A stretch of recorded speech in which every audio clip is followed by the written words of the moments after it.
నమస్కారం గురుగారు. నమస్తే అమ్మా. మీనరాశి వారికి ఆర్థిక పరంగా, ఉద్యోగ పరంగా, సంతాన పరంగా ఎలా ఉండబోతుంది? వారు ఎలాంటి పరిహారాలు చేసుకోవాలి అంటారు? ఈ ఫిబ్రవరి మాసంలో మీనరాశి వాళ్ళకి కూడా ఎన్నో గ్రహాలు యోగించట్లేదు. అన్ని గ్రహాలు కూడా ప్రతికూలంగా ఉన్న కారణం చేత ఒంటరి పోరాటం చేయాల్సినటువంటి పరిస్థితి మీనరాశి వాళ్ళకి రాబోతోంది. వారి యొక్క దైవ బలము, వారి యొక్క ప్రయత్న బలము, వారి యొక్క సంకల్ప శక్తి మాత్రమే మీనరాశి వాళ్ళని కాపాడాలి. లేకపోతే ఫిబ్రవరి మాసంలో ఎన్నో చిక్కులకి పడి ఇబ్బంది పడేటువంటి అవకాశం ఉంటుంది. మానసికంగా ఎంతో లో మూమెంట్లోకి వెళ్తారు. ఫిజికల్గా కూడా ఆరోగ్య సమస్యలు ఇబ్బంది పెడతాయి. విపరీతమైన డబ్బులు ఖర్చు, రూపాయి కూడా నిలబడకపోవడము, పిత్రార్జితాన్ని అనుభవిస్తూ తల్లిదండ్రులకు కూడా ఇబ్బంది కలిగేటువంటి అవకాశాలు ఉన్నాయి. ఫిబ్రవరి మాసంలో అత్యంత జాగ్రత్తగా ఉండాల్సినటువంటి రాశి మీనరాశి. ఈ మీనరాశి వాళ్ళు ఎవరైనా సరే వ్యసనాలున్నా, అలవాట్లున్నా వాటికి దూరంగా ఉండండి, లేకపోతే చాలా ఇబ్బంది పడతారు ఆరోగ్యం పట్ల. అదేవిధంగా మీనరాశి వాళ్ళకి 3వ స్థానంలో గురుడు సంచరిస్తూ ఉన్న కారణం చేత చేతి వృత్తి వ్యాపారం చేసుకునే వాళ్ళకి, ఉద్యోగం చేసుకునే వాళ్ళకి అంత గొప్ప మార్పులు కానీ అభివృద్ధి కానీ కనబడట్లేదు. కష్టపడిన దానికి ఫలితం లేకపోవడము, మీ కష్టం కనబడుతుంది తప్ప అక్కడ ఫలితం అనేటువంటిది ఉండదు. ఆ విషయంలో కాస్త చూసుకోండి. అధైర్యపడద్దు, జాగ్రత్తగా లేచి నిలబడి మళ్ళా ఆ విధికి వ్యతిరేకంగా వెళ్లకుండా స్ట్రాంగ్గా నిలబడేటువంటి ఆ విల్ పవర్ మీలో ఉంటుంది. బికాస్ మీనరాశి అంటేనే ఒక కాస్మిక్ రాశి కాబట్టి ఆ ధైర్యాన్ని కోల్పోకుండా ఉండండి.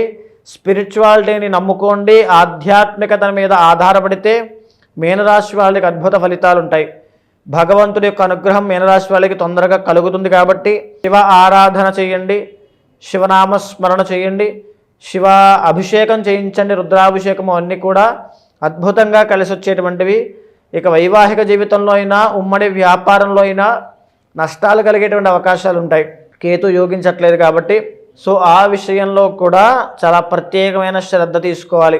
అదేవిధంగా ఇక కుటుంబ పరంగా కూడా వీళ్ళకి ఎంత కష్టపడినప్పటికీ కూడా ఒక రికగ్నైజేషన్ అనేటువంటిది రానటువంటి పరిస్థితులు గోచరిస్తున్నాయి. కాబట్టి మీనరాశి వాళ్ళు ప్రస్తుత ఫిబ్రవరి మాసంలో ఏ విషయంలోనూ కూడా అగ్రెసివ్గా వెళ్ళొద్దు. ఆచితూచి వ్యవహరించండి. పరిగెత్తి పాలు తాగడం కన్నా నుంచుని నీళ్లు తాగడం చాలా ఉత్తమము. ఈ మాట బాగా గుర్తుపెట్టుకోండి. పరిగెత్తద్దు, స్లోగా వెళ్ళండి. నెమ్మదిగా పనులన్నీ కూడా సానుకూలంగా మారతాయి. ఆధ్యాత్మికతను నమ్ముకోండి, భగవంతుని ఆశ్రయించండి, ప్రతినిత్యము శివారాధన చేయండి. జాతకరీత్యా ఎలాంటి సమస్యలు ఎదుర్కొన్నా సమస్యలను పరిష్కరించుకోవడానికి మిమ్మల్ని అప్రోచ్ అవ్వాలి, జాతకం చూపించుకోవాలి అనుకునే వాళ్ళు మిమ్మల్ని ఏ రకంగా అప్రోచ్ అయ్యే ఛాన్స్ ఉందంటారు గురుగారు? తప్పకుండా అండి. ఎందుచేత అండి, ఇప్పుడు దాకా మనం మాట్లాడుకున్నది, మీరు విన్నది ఇవన్నీ కూడా గోచారపరంగా, జ్యోతిష్శాస్త్రపరంగా అంచనా వేసినటువంటివి.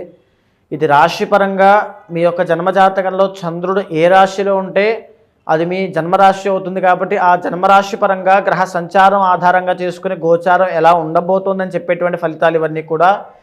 ఇవన్నీ మీ జీవితం మీద ఒక 40 నుంచి 50% మాత్రమే పనిచేస్తాయి.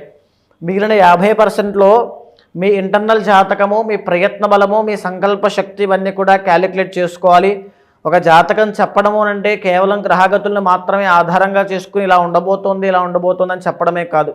ఒక ఆస్ట్రాలజర్గా మీతో మాట్లాడినప్పుడు మీ సమస్యలను మీతో మాట్లాడి మీకు మీ ఇష్టం ఏంటి, మీ అభీష్టం ఏంటి, మీ కోరిక ఏంటి, మీ సంకల్పం ఏంటో తెలుసుకుని ఒక ఫ్యామిలీ మెంబర్ లాగా మీకు ఆ కొన్ని సజెషన్స్ ఇవ్వగలిగితే, మీ ఆలోచన మార్చగలిగితే అప్పుడు మీ జీవితంలో ఒక అభివృద్ధి, ఒక పురోగతి అనేటువంటిది కనబడుతుంది. కాబట్టి ఎవరైనా సరే మీ జీవితం గురించి తెలుసుకోవాలి, ఆ ప్రాబ్లమ్స్ అన్ని సార్ట్అవుట్ అవ్వాలి అనుకున్నప్పుడు ఈ గోచార ఫలితంతో పాటుగా మీ ఇంటర్నల్ జాతకంలో ఉండేటువంటి సమస్యలనైనా లేకపోతే ఉండేటువంటి యోగాలనైనా అందిపుచ్చుకోవడానికి ఖచ్చితంగా ఎప్పుడు వస్తున్నాయి, ఎప్పుడు వెళ్ళిపోబోతున్నాయి తెలుసుకోవాలి. ఎప్పుడైతే ఆ జాతక దోషాలు ఉన్నాయో వాటికి సంబంధించి కొన్ని పూజలు నిర్వహించడం వల్ల ఆ శాంతి అనేటువంటి ఒక సైంటిఫికల్ ప్రక్రియ, ఇది సైంటిఫికల్గా కూడా ప్రూవ్ అయ్యింది. ఏదైనా క్రిస్టల్ థెరపీ అవ్వచ్చు, మంత్ర థెరపీ అవ్వచ్చు, హోమా థెరపీ అవ్వచ్చు, లేకపోతే ఏదో ఒక మెడిసిన్ లాంటి ఒక మాటని నేను మీకు చెప్పడం వల్ల, మీరు వినడం వల్ల, ఒక పూజా కార్యక్రమంలో మీరు పాల్గొనడం వల్ల మీ జీవితంలో ఒక పాజిటివిటీ రావచ్చు, లేదా మీ జీవితం అక్కడి నుంచి ఒక మలుపు తిరగవచ్చు. కాబట్టి ఎవరైనా సరే మాట్లాడాలి, జాతకం చూడాలి అనుకున్నప్పుడు ఖచ్చితంగా కింద కనిపించేటువంటి నెంబర్కి కాంటాక్ట్ అవ్వండి. మా వాళ్ళు తప్పకుండా మీకు పూర్తి డీటెయిల్స్ అన్నీ కూడా అందిస్తారు. ధన్యవాదాలు గురుగారు. నమస్తే అమ్మా.